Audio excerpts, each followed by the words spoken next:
why it's important for you to be spiritually aware of yourself. Conscious relationships will elevate you. What does it mean to be conscious? Okay, it means to be spiritually aware of yourself, within yourself, and outside of yourself. What does it mean to be spiritually aligned? Are you attracting what it is that you're desiring? Transcending the ego. Once you awaken, there's no way to go back to sleep. That's not a thing. It's not a concept.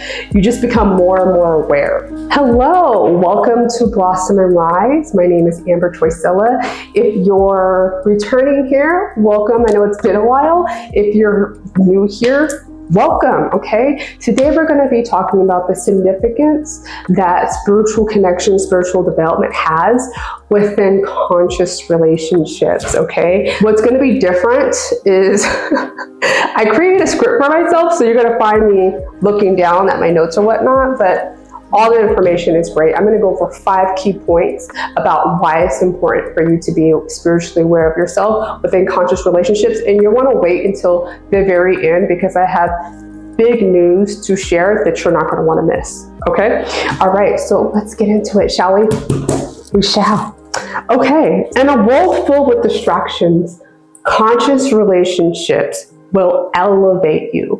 What does it mean to be conscious? Okay, it means to be spiritually aware of yourself, within yourself, and outside of yourself, okay? If you've been following me for some time, you know that I've been discussing the twin flame journey, and I think that it's very important to talk about conscious relationships because there's so much out there that's incorrect in nature, okay? I am also a divine feminine in union and a licensed psychotherapist, as well as a spiritual medium. A lot of things, and I use my expertise to help people spiritually understand themselves within their relationships.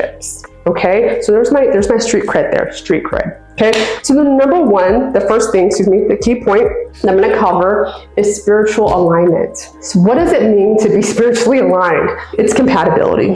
More or less than anything else, compatibility. What are your morals? What are your beliefs? What do you subscribe to on the spiritual realm? Right? Do you have any spiritual beliefs? Because as you develop spiritually, you'll get to know yourself in a conscious spiritual manner. It creates the foundation for any type of conscious relationship that you have. And when I refer to conscious relationship here on Blossom and Rise, I'm specifically referring to twin flame, karmics, soulmates relationship that you have with yourself and with spirit, which is, those 2 last ones are the most important ones, especially if you're new to spiritual development, because it really does foster a unity and a shared purpose when you can understand yourself spiritually, okay? Shared purpose as in the collective, okay? The collective. 2, your inner world. What does that look like? Are you attracting what it is that you're desiring? Oftentimes, I come across people when I was doing tarot. I still do tarot. Check out Blossom Rise Tarot. Okay, my channel.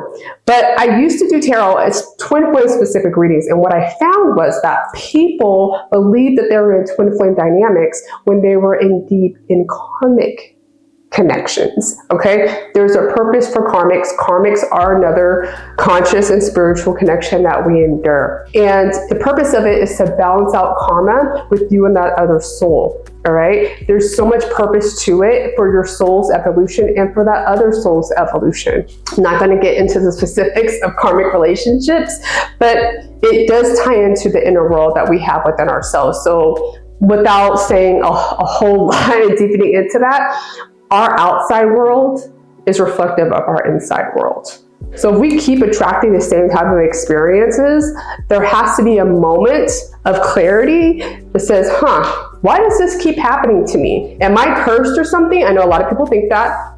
I don't necessarily believe in curses, but I do believe in patterns of lessons, okay? So that's one to be aware of, okay? 3, spiritual connections and conscious relationships, deepening them includes sacred practices, okay? When we start spiritual development, when I'm working with clients on how to develop spiritually, I ask them, what's your meditation game look like? Because that is your foundation. And I know people say, I don't know how to meditate, I can't meditate. Why would you refrain yourself from such a practice? Meditation is just like a muscle. It is a muscle. You have to build and build and build. You got to practice and practice and practice. Oftentimes I will tell people to just focus in on your breath.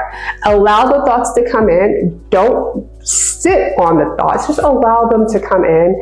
And then after you've mastered that, move on to longer time, 5 to 10 minutes. When you've mastered that, maybe try 20 minutes, or perhaps create a sacred space within your meditation, okay? Comment down below if you would like me to make a video on how to create a sacred space for meditation, and I will do it. Just let me know, comment down below. Mindfulness and gratitude rituals, okay? So I know oftentimes when we want to manifest things into our reality, we have to act as if it's already happening. And the easiest way for me to do that is to express gratitude, okay, for the things that I already have and opening up areas of more opportunities for myself. But sacred rituals, sacred practices that you create in order to continuously build spiritually, develop spiritually, okay, within your conscious relationships. And the more that you practice in on yourself, you're going to attract like-mindedness, okay? Like-minded individuals, soul-minded individuals, okay? The fourth key point here is transcending the ego. I know that sounds very psychoanalytic,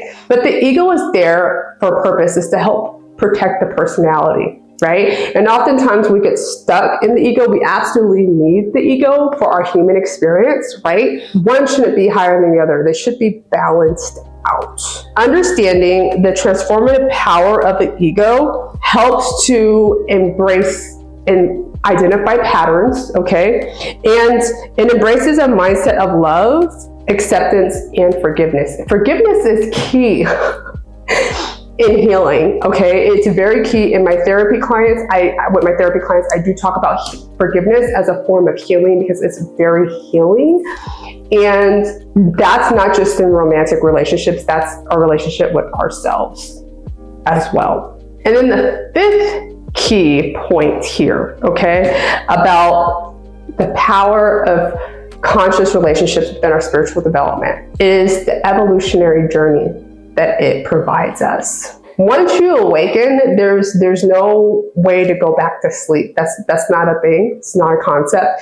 You just become more and more aware. The dark night of the soul, shadow work, right? These are all things that come up to help us release and heal as we move forward. Just when you thought that you've healed one aspect of yourself, it repeats itself or another pattern or theme comes up, right? There's always ways to improve and grow and heal within ourselves. There's always. And when we start our own evolutionary journey, again, we will attract others that are in like vibration, okay? And we grow and learn together. Let's not focus so much on what we want, right? Let's enjoy the process and the journey of getting there and creating that for ourselves, okay? So as you embark on conscious relationships, remember that spiritual development is not just a personal pursuit, but it's a shared endeavor. You're not the only one. You are not the only one. It's a collective effort, okay? We're in an age of Aquarius. Me being an Aquarian sun, we're in an age of Aquarius. So we're all challenging status quo. We're all challenging things that are telling us how things should be. That's part of awakening, right? Awakening consciously. By nurturing your spiritual connections, you can unfold the full potential of love, growth, and harmony within your relationships. And you can have the best form of relationships, the healthier forms of relationships, okay? We're not focusing on whether or not our twin flame's gonna come back. That's not what we do in conscious relationships. That's not what we're focused on. We're focused about healing and growing, okay? That is a journey for both souls to complete, okay? But the most important part of a conscious relationship is that unity with self and spirit, okay? Now, if you're here this far, thank you. Comment down below. Give me like an emoji for what you've learned thus far, okay? But I want to tell you that I am going to be coming out with a podcast soon, and I'm really excited. It's going to be focused on conscious relationships and self-love, and how we transcend and transform within our relationships, because our relationships are just a reflection of who we are at that given moment. It's kind of mind-boggling, right? Yeah. And if you want early access to that, please comment down below, access and or join my email list. That will be in the description box. There, you'll find out all information on sales, all events firsthand, because you're on my email list. Okay? So if you're here this far, thank you. Go ahead and subscribe, share, because sharing is caring. Okay? I am available for spiritual development mentoring sessions, okay? Where we talk about twin flames, karmic soulmates, relationship with yourself and with spirits. Okay, so let's dive and cultivate our relationships on a deeper level. Let's get into it, okay? And I will see you soon. Bye for now.